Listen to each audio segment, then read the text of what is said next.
Jabun meluoko boma wele yot dok romelamal, jamaa whitewashing bar soap, sabuni ayoza, aye jabun luoko boma be loyo. Ki jabun ma romelamal kun tiki rangi mataki cream, jamaa aye mung me kelo lewi gangi. Mole kombo dok miu leo kit ma bom yorbet kwede ki kome.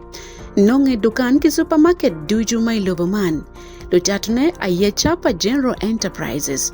Ginonge idukan number deki Rafik Building Ichikubwe Kampala.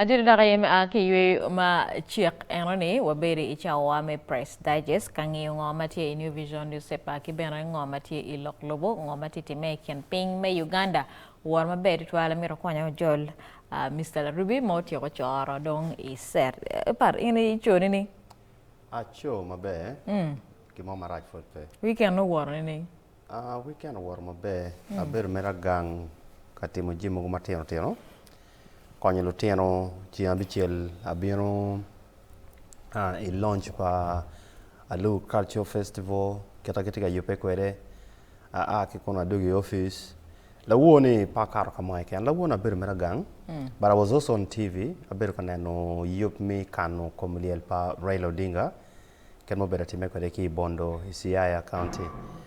I think that is how I spent my day. Okay, na pera tak madani beto mort. Pian during the week ini ba wete kar kanya ring bore ring kanya chung kanya lo kanya tim. So kum olo so pera tak ni I weekend I beto mort wa komiko yue. Jalo ian ba ber kanano yek pa Raila Odinga mo was streaming live NTV Kenya or ma bed twal gino maka wa part NIA attendance padan ba presidents ba chon egno won Kenyatta be kono Samoei Ruto be kono wen tika ye ko Raila ngar mo watching Odinga is a good yukile mo ma loni enigma tell kone he's very mischievous pain yang kire itami do poro dong wa ping to rising up so itami dong in his death gwa ke yiro mo but in a grand like he's a president. So, war ma bed twal amaro gang kama kire la dir Raila pange kenano. No, I watched. For a bit of what I'm watching set when we went for Penyluo, I had a visit in gang Poringa again. What year when we got a chill. Oh, kono, we had some good time. I recall the moments. For I watch when you look at gang for Senator Rengo, Kama and Raila no Ayeni, because now that's the lower community. And I bet you go nero ko badonye compound to chok get a deck. Kama debate we gang achil kama dege chunye. So minena kira ki yoko kwere kira you kira ki better word kwere convoy ni. Because ke nero from where the university is, michero kama gang eti it's not very far, but nero kira convoy better word kwere. Gen mo ma wia ene lok pa Obasanjo. Kidma gitiu kwede matek medwa ko kupokin Raila gini Ruto gino kana mo yomo ya ema kitma Ruto ulo kwede lawo wajani gitamani Odinga po bere medjas la tela do ento oberu ngarachiel ma gen ginena chalo beru president palwak where o kamo onomiro ke wiki yirke war palwak for me I think that is how peace is supposed to be structured. Ikendo tela mogo mwati kwa madawantawani.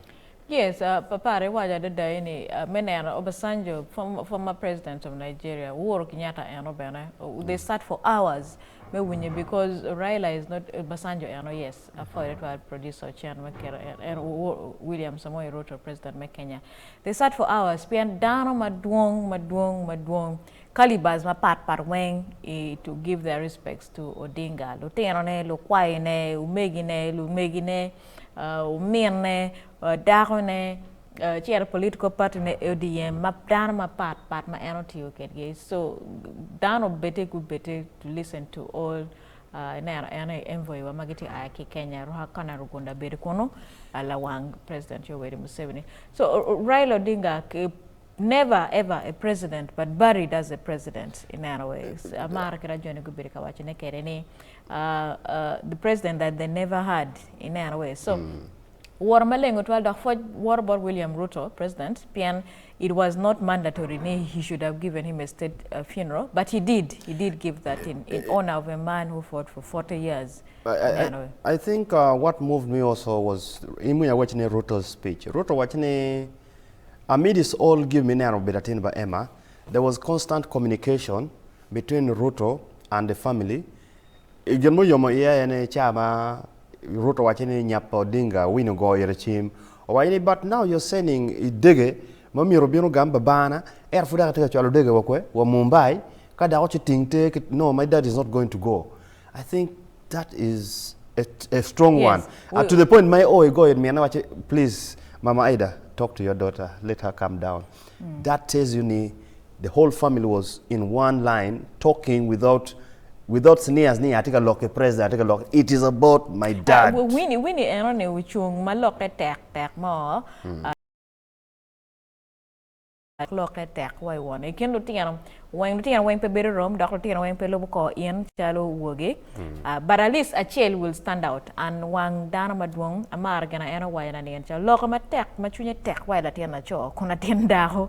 Why name the king is dead but long live the crown. Ina ana getwan men chuin ento adantik again all gwaka nyimba pa legacy pa Odinga through his children Ramokati through nga Winnie Odinga ma ulogam kichuichu ana ibeno berka twe one India ina so tiki chuin madir dak madir so amarat wal kibene pat gang pa Jaramogi ina way movie gits choka rio mamir ke kar ke ye were o ikom gang ke dok go preserving why museum ana video mangar mo be kanyoto ne in o otpa Jaramogi ke kuma ana makiyo in 1912 kama ana be ye ke ana tiki mo na ngwen dakane ma chel wane mo rugo spiane ma ana tikere otpa Odinga otpa it was just so beautiful nyur iwani it's so important ni mirwa preserving Jimmy pa kwariwa wape wanyor kilo tianwa. Eno we nero cha moneki o ke wayen it is a private burial ni because kango pa Jaramogi kama ke chero ke gwagi yene is a reserved space. Mi a chiel gi gwa danama meggi manoko go roin. Mi a rio gi go gwa cultural artifacts ma meggi kono and kete waje gi wa ki ngo na weng. And most of the time ka ene gwa no en Raila no hosting your madam katika nyoto gi charo nyoto gi gena ni en amero wachni ibondo isiaya ema ikisumo pin Kenya en ikisumo pin Kenya ni ino jim maduong tie ye pm tie kama ke wayne tie got ma wano chare ye la chincha kama ke wayne there's a footprint pa Yesu ma ke wayne kama no tiga wot mi chero ke wache footprint no dong kiter wakuno. And himself, he explained a lot of things. But I had a chance, me no genen piano war one road. Kibena marane luo me Kenya culture gi futera da doc anane there's a lot of respect that was accorded. When you watch in the Luo culture, liel kom mir vore ata mapia ki in the Luo culture kono ki ye mona angwana der polygamy is allowed. In the Luo culture when you so much of Luo culture something ma one be mira one we front our culture we down mo kana be no war one gina chel ma ana mir no kong Luo magang kan gonen any teach karachel pick a law Emma teach karachel nen kong momentum marailo pulling and ja gino ma o yema ka it is going to be a private burial abeta me beru kata kadano beri yad pate jo dega ngwen money gi chere officer CEO dana bichel money getimo yek enta mero wajini chamu o chamu yek makete goyo gono gan salut kono ngoni thousands of people were there wacha mi bola tora be pinge na ngano miro on ngamiro potingo po on chi that shows you the unity makwa the unity in diversity dana miro go chak teach karachel kidong mi ario ana tamane lotera ma megwa miro bed role models Emma regardless of what happens to them luo miro chungchelo luo miro bed machunge tek luo miro bed mawangi tuolo la ko lo ma wan bero ko kanye ni wan dana luenyo Odinga luenyo gene it started from the time of Daniel Arap Moi go ya wigi Odinga ya wiye gene Uhuru Kenyatta o ya wiye ki Samei Ruto but ke munyi lok ma jono wayo it was not out of hate but it was out of the goodwill to shape a few things in their country. Exactly. One bene mir wo beru kumano ngad ma loke ko pi logo ne piem degi mete kwangi mon ma be we karam loke dire in bene loke. Rada ini would we were tipo ekom yakpa la date Raila Amollo Odinga lieli kumbeti mutu maleng malbe da kotwa la wo ibondo ikisumu ikenya wangwa beru kono walego ni tibuno yue ka ber me coach Amere da kan nyim kono do duk chen pajo kanano ngomati kati mekanyi wa waje iwini bitu kui pa presidential candidates tika wara nyima be ma chil da kotwal diri mala benano ke chwalo MPs di ba ko pat yes ka cha ko bitu kui kono wanen ko beti danu me district me bulisa gitika waje ke Nandala Nathan Mafabi anti-presidential candidate pa FTC ni gen bege metane ke duak nyoki lak palisa udak city Mafabi no beri kono kaber makiloni butebo ma yoni racho twal pat kan imagine kaber mo kana tie Uganda enema yene ko pena no tamak ene tamak no ti highway ke kan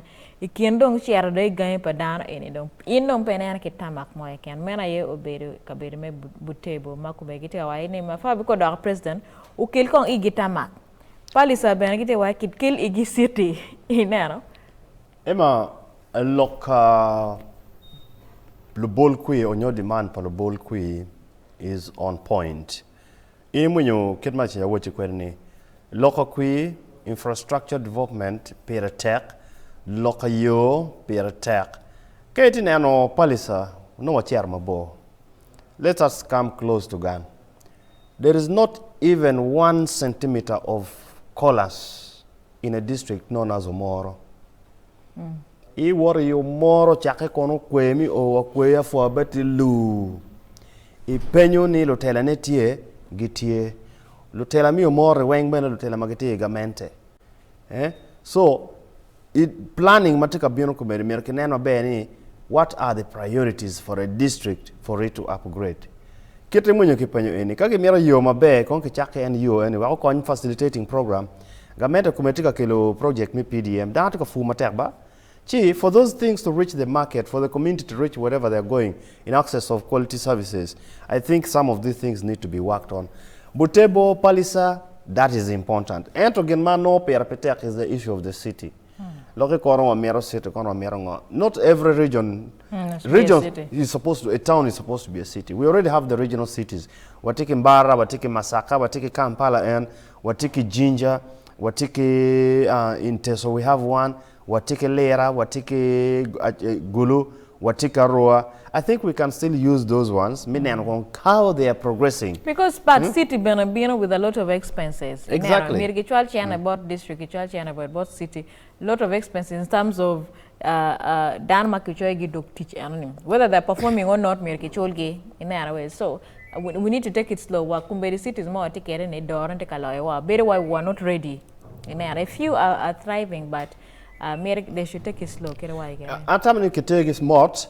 Genomir ke focusing yene what are the small social services madano now tamano mirobed mabe and I had an opportunity munyate loko more I had an opportunity to stay there for almost 2 months but kene an ket mayo kwete kono no ni chalo tela benepe the other district mayo timaraj full is pade aki pade chako ngwech ki pade cherwa yagago beri mechelti word lumata chi all these things are important mangeni Gamente benepira motijle wanchel ema ni yo weng ka weng bemiro ke yobe priority mangeyo yeni mik aki agago chero en soroti cher kar moja chane through kitgum gene kidepo road chane kitika yupone that was a priority for Gamente.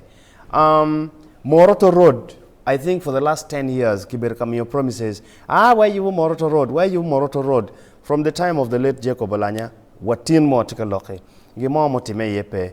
That is the only access road ma Romo berube ijomi moro Romo berube iket metemo biachara ijoma charo yagago gi extreme micharo e kara moja michara bim gi kono that is something mana tamno pierre kitung bora yeah o mete ki bunye duan lo te der magi tika mi tam gi karman me beto kwini o ni pera tak madani chwal duoni bot juma kumberi kitika mete yegi ba ko doni i office enene kumbeti dare Ichan Kwanzi kama Mugisha Montula Mark Bandera pa Alliance for National Transformation beri ka bieto kui yarbeka wa igini kichoti nyo pa party pa NRM makumberi jingo twal konone ni lok pa Mugisha Montini kardo rame la ko party me mirobed office.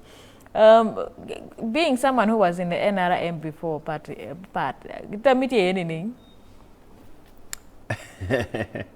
It need the roots created yet mudo madit malwera donya way tengom fortune round beru tek because me achiel beru chalo dagmo a ki ote ero anu do tiyo nywalo any kirida o chiara wa anong chwar nda degi nyolong tie you'll always be linked to it wego kamuntu tika karo kombeti ka wajane ni mir ke fort lwet NRM wapenye ke ken eno a kitung kuno gene go konyo NRM bibini gamente ngomo timme o we otino ngete karde ki fort lwere ni ane chalo any managers is politicking ken ma ke waje kwerne gen ma pera tek ema and gen amero waje lutela wen nyu magete chung atamani it is more important mi logoni ana mero kela la ma koman ana mero timo gena koman dan chero ka keto kui chwin dano watimu gena koman watimu gena koman gin ma iti wai dane pigron be ki ker mitimone pero awaje dane chabir ka waje iri ma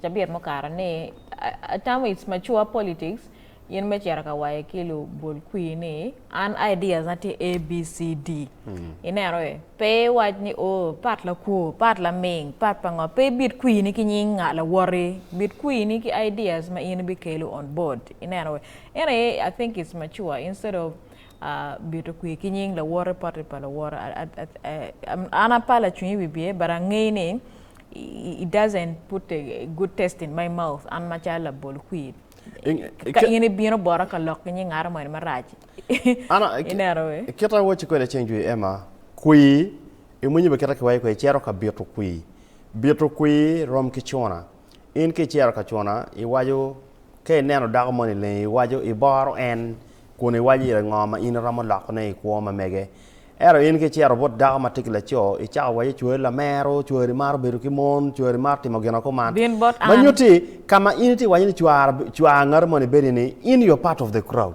so what makes you different PM ke wai no la mero o mar chona mar timo in beru ko e cha ma gena no tika timeni manyuti you're part of that large crowd ma inti discuss ngoma ini bi chero ka time in ngat anoni ento pe bet ka chero ka chona ki nyinga to kene PM tika yoni mi chammi ene rom ki kuima kumbetini ngara chela chelo keme ki agenda mameke agenda ni tingo agenda ni pobet ema PM tika PM kwere agenda ni pobet la robe PM tika PM kwere ket ngoma te kartach loka yo loka gangkwan loka kela loka mi teach loka be pa ot yat ene ki wayne okay ngata tika loko jima kelo don lobo mo kene chero kono bena gena logo pe waya wana tima be mada ana tiyo gini koman manoka noko kwanyo chene tame chene miro lok ire then it has also reached the point ma the volume mo kene magiti politics ma pigi ngai walok don giti yuki luwe in la we de chero kono belle bang ni tika we tika tiyu chene na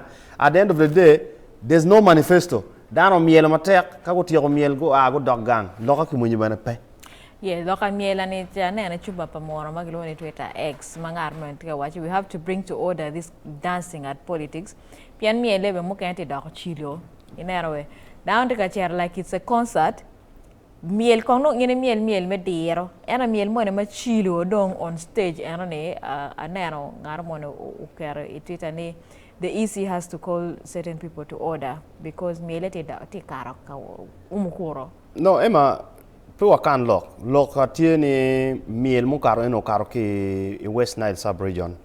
Kama lo tieno guberu ka miel chalo lingala miel ngongo gini. Eno ki wajini pange ka producer chene tiki video. Pange ka tiki video. Ere munyo actually bolo char lok ni jomono balo miel kingote. Mano char lok pa choli. No ngoma tika timme manyot ni mielo ki kit mi beru miel o dogo miel charo.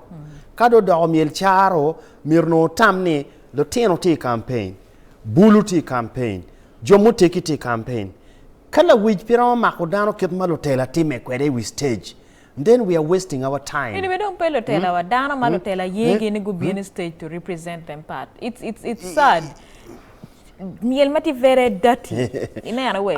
Personally, I posted. I have the miel is not bad. Miel maybe to is allowed. And what kind of miel in a way? So ana tambe ne kalo tela magaye la koridana makumaro mebino. Ana wayo in my statement I watch ne there is nothing to smile about. Petie gi mama yomo in the tela me riek neno miel char no ke chewing stage bene nyer wa jalotini pegilare. Now, once you say that, then mi repenyi konke kini ka no wi tika tij mabe. PM these things weng matika time nyim lutela mamegwa. And they are there, they are looking and they are smiling. Lu vola no aki ka miel ki stage ni tap gem to kidonyo ka miel bana. Adawe. Yes. We have all these videos.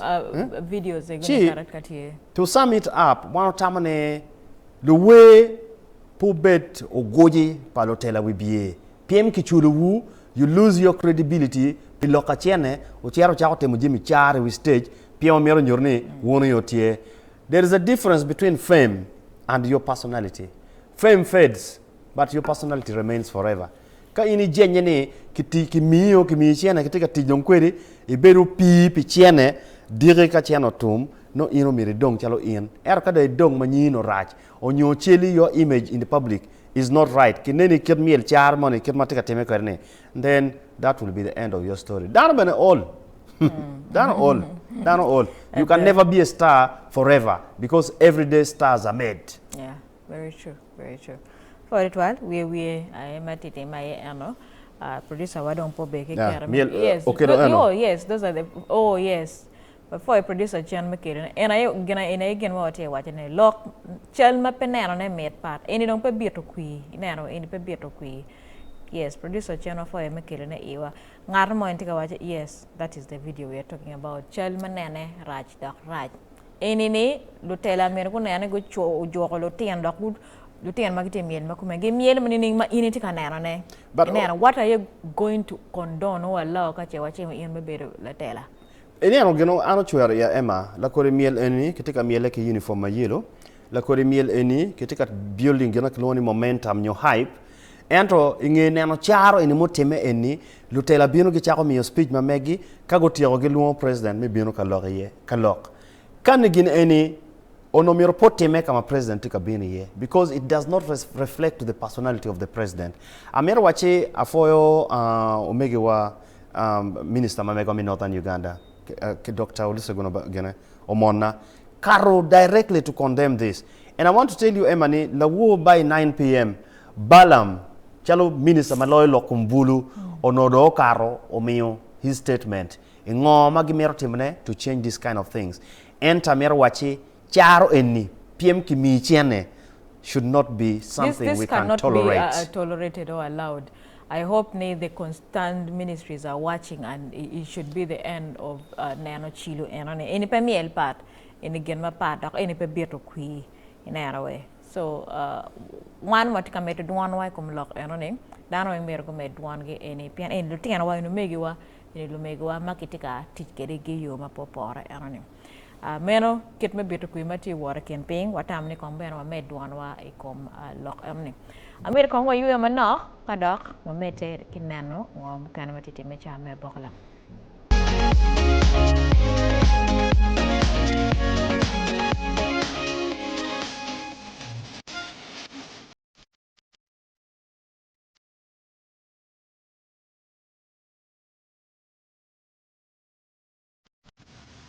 Nong miet paluok kitabun mamonya doku kilanzo luxury bathing soap. Yeki kweni mapat chalawai mentho antibacterial, ice cool, blueberry, coconut kishia butter kidong raspberry. Mogi ken mayero wero del komidong maleng kon weri no miet paluok kichawa duju.